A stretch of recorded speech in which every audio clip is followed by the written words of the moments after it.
dominicanos en todo el territorio de la República.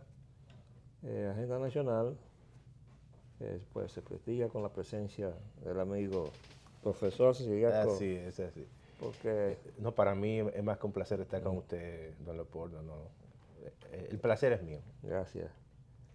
Pues nada, le habla Leopoldo Payananita y vamos a tratar el tema de las nuevas relaciones, Claro. porque eso ha desconcertado a todo el mundo por la forma misma en que se hizo. Y yo tuve unos días fuera, Claro, como usted claro, sabe. claro, sí, sí. Al regreso, pues he encontrado algunas novedades. Me encontré que hay ahora un grupo que busca llamarse Conciencia Nacional. ¿Usted vio eso? Sí, sí, sí. Me llamó la atención Sí, sí. que el periódico Hoy le dedicara las dos planas centrales del periódico. Estuvieron en unos encuentros que hacen en el periódico Hoy y veo ahí figuras importantes, ¿no? Sí. Como el doctor Manuel Esquea, creo que uno de ellos, Sí. si mal no recuerdo, y también el ingeniero Eulogio Santaella, ¿no? Sí, Entonces, que ha sido muy crítico con claro, en el caso Punta de Catalina. con Punta Catalina. Y bueno, lo que pasa, don Leopoldo, es que creo que hay vacíos que se están expresando, ¿no? y buscando alternativas, ¿no? Alternativas ciudadanas. Y yo creo que eso es una expresión, evidentemente, de lo... Pero veo aquí al amigo Federico Lalana, Federico Lalana José está ahí. que es una expresión también de seriedad de propósito. Así es, así es, así es. Federico Lalana fue el Contralor General del gobierno de Hipólito Mejía. Así es, sí, sí. Y él fue el que le cayó atrás al expediente de la nacionalización, o mejor dicho, de la venta, ¿no? De los compromisos de petróleo y tal, y una serie de cosas que se hicieron y que los hizo el Banco Central. Claro. Y entonces el ingeniero Moreno y yo fuimos y nos prestamos como inspectores de la Contraloría. Claro. Hicimos una auditoría del Banco Central y encontramos que no había entrado el dinero. O sea, había quedado fuera. Usted sabe, don Leopoldo, que el tema del petróleo y de la formación de cómo se forman los precios aquí de los combustibles, usted que ha tenido esa experiencia, creo que estuvo en la refinería dominicana de petróleo, 4 años, y ahí, que es un mercado muy grande y un mercado manejado por 2 o 3 familias, ¿no? Grupos económicos, es un oligopolio. Y a mí me llama la atención de que cuando se habla de los precios de paridad, no se descompone verdaderamente cuál es el precio de paridad de importación. Porque resulta que las empresas que intervienen en ese mercado, que importan petróleo, pueden comprar a un precio spot, pero también pueden comprar a un precio de contrato. Esos precios de contrato están sujetos incluso a descuento, que en un momento determinado no coinciden los precios de spot del momento con los precios de contrato. Hay veces que yo me adelanto, contrato un precio y ese precio a lo mejor puede terminar siendo mucho más barato que el precio del momento. Y eso no se traduce realmente en el precio final. No, así mismo es, pero es que no debe ser así. Mire, precisamente porque yo conocí el meollo del problema, yo tuve la iniciativa de preparar el proyecto de ley para la creación del Ministerio de Energía y Minas, que lo puso la universidad a disposición de este gobierno cuando se instaló, iniciando su gestión legítima, ¿no? Pero cogieron el proyecto y lo desarticularon. Claro.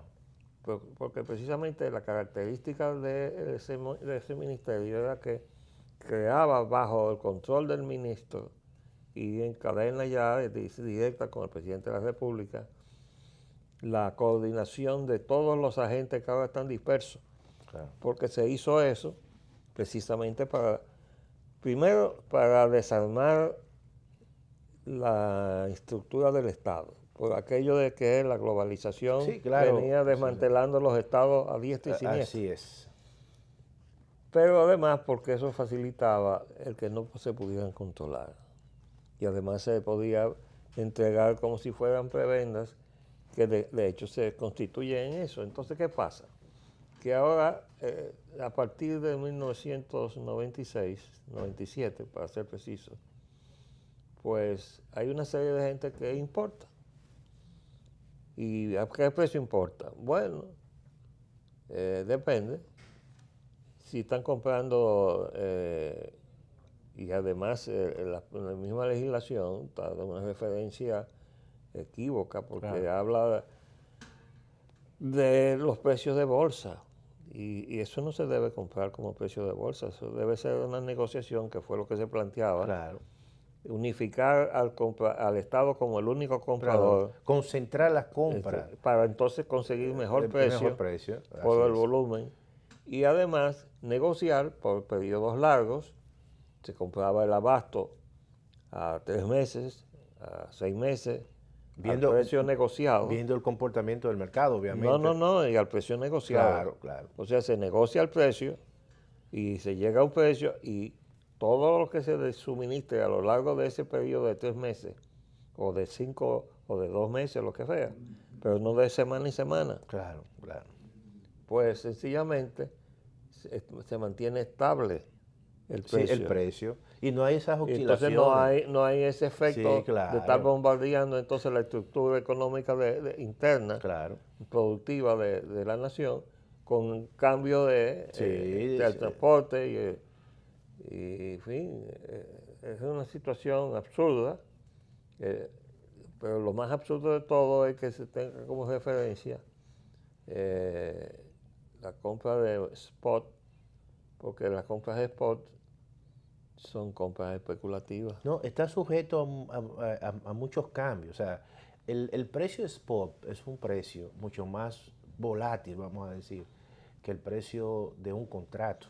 Porque el precio del contrato se hace precisamente con la finalidad, como usted ha dicho muy bien, de establecer, de generar cierta certidumbre.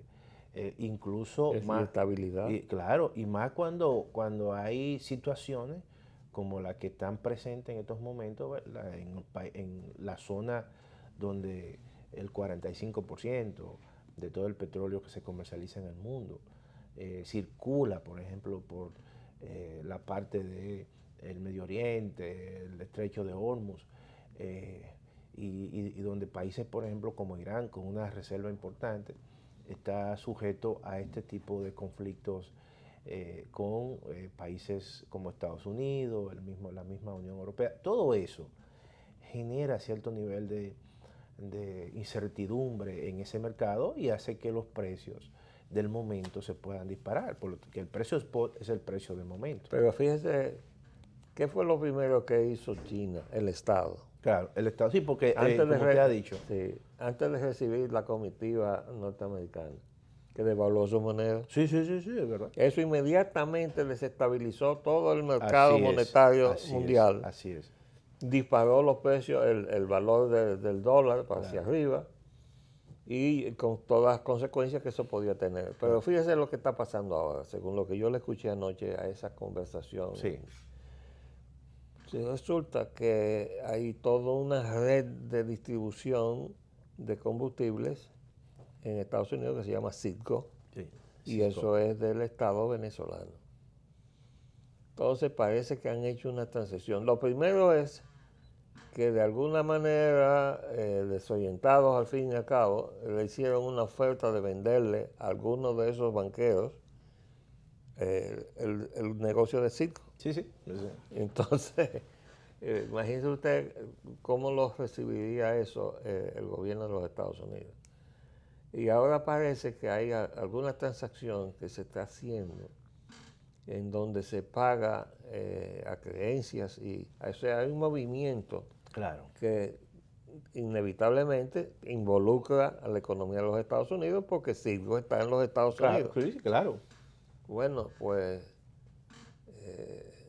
parece que el gobierno de Estados Unidos tiene a creencias que se está cobrando coercitivamente contra Venezuela y contra su petróleo. Sí, sí, ahí incluso hace 15 días salió una noticia, básicamente para eso que usted dice, donde hay algunas acreencias que Estados Unidos se la está cobrando y algunas empresas norteamericanas a PDVSA. Y eso en cierta manera también ha limitado, vamos a decir, que Venezuela pueda aprovecharse de estos incrementos en los precios internacionales del petróleo. Pero eso va a seguir, o sea, va a seguir la tendencia, es lo que yo creo. El precio bajó alrededor de $2, está a $67, pero creo que va a seguir. Pero también hay un elemento adicional en la economía mundial, don Leopoldo, y es que ha venido creciendo la demanda de petróleo por el hecho de que la economía norteamericana está en un proceso de expansión muy fuerte. O sea, los niveles de desempleo que hay en Estados Unidos son históricos, por debajo del 4. Y eso hay que sumarle también la reactivación de los países de la Unión Europea que durante los últimos años habían estado en un proceso de estancamiento, y la demanda de petróleo que ha pasado de 95 millones de barriles diarios a 107 millones de barriles diarios. O sea, y eso es una cosa verdaderamente, o sea, un incremento de más de casi un 10%. Pero usted sabe cuál es el riesgo que no contemplamos cuando dimos el salto ese, porque es un salto contra la política de Estados Unidos. Yeah. La política actual de Trump es contra los banqueros, especuladores que estaban parqueados en Wall Street, se fueron para China con el propósito de hacer de Beijing o Pekín el centro bursátil mundial en lugar de Nueva York. Sí, sí, sí. Y desplazar entonces al dólar como la moneda de referencia mundial. Claro. Y eso es un atentado contra los Estados Unidos. Y ¿sabe quién es la fuerza solidaria que tiene Trump alrededor para defender a Estados Unidos? El Pentágono. Sí, pero hay algo muy interesante, o sea, para corroborar eso que usted dice, don Leopoldo. Por ejemplo, estaba yo viendo los índices bursátiles, por ejemplo, y el tercer país donde mayor capitalización, en términos de índice y capitalización bursátil, la tercera bolsa es la de Shanghai, la primera es la Wall Street, y la segunda es la de Tokio, por los índices de capitalización de sus acciones. Y en tercer lugar está el mercado de Shanghai. Y esto, si uno ahora ve las últimas medidas que tomó el Congreso norteamericano, incluso con algunos senadores demócratas que han flexibilizado después de la crisis del año 2007, la famosa ley de los senadores demócratas, apellido creo que Dobb, Frank Dobb, algo así, que restringió, le puso restricciones a los bancos norteamericanos. Precisamente ahora el Congreso norteamericano ha flexibilizado ese tipo de regulación, de restricciones. Y el mismo Trump ha dicho, bueno, esto es para que los bancos puedan seguirse expandiendo. Ahora, lo que yo estoy viendo es que esto va básicamente de la mano con todo el proceso de las políticas de Donald Trump para que los capitales retornen a Estados Unidos. Por eso él ha sabido manejar la situación, porque él fue y habló con el dueño de la casa, ¿no? Y le dijo, usted tiene unos inquilinos peligrosos, porque esos inquilinos que usted tiene... Porque se habían ido, una parte importante. Nos trajeron el negocio de la droga y han creado un problema social tremendo en los Estados Unidos. Pero usted tiene que saber de eso porque primero lo hicieron con China. Sí. Cuando la guerra del opio, La casa matriz de la banca Rothschild estaba en Hong Kong, nada menos. Sí, sí, O sí. sea que toda la droga que llegó a China para hacer de China un pueblo drogado, la llevaron los británicos. Y estaban haciendo lo mismo con los Estados Unidos. Entonces se largan para China y desde allá quieren entonces crear de China su nueva plataforma. Pero oigan lo que está pasando. Como es un enfrentamiento ahora que lleva a la nueva política de Estados Unidos a un enfrentamiento con el Estado de Venezuela y por tanto sus brazos, como por ejemplo PDVSA, pero nosotros tenemos a PDVSA metido aquí. Bueno, claro. Y si viene una tiene demanda, el 49% de las y si acciones. viene una demanda contra PDVSA y arrastra entonces a la refinería dominicana de petróleo. Sí, porque eso de esperar, porque eso es parte de una propiedad de PDVSA, ¿no? El 49%. Yo lo que creo es que si puede haber una demanda fuerte, los mismos venezolanos se pueden ver compelidos a vender sus acciones de PDVSA. Y venderla incluso A precio de ganga. a precio de ganga. O sea, a eso hay que tenerlo presente, ¿no? Por la misma situación interna que se está generando en Venezuela. Venezuela, la situación de PDVSA es una situación difícil, no solamente por la demanda que tiene de acreedores, básicamente de empresas norteamericanas, sino también que hay un problema de carácter interno. Ahora no están produciendo No, combustible, no, ahora ya no hay combustible en Venezuela. No está produciendo porque en cierta manera hay problemas internos dentro de la misma refinería. No ha habido un proceso de reconversión, no ha habido un proceso de ampliación, Pero mire, y todo eso limita realmente que pueda Venezuela aprovechar esta situación. yo le hice un memorándum a una de las legisladoras que está actualmente en el Congreso. Sí.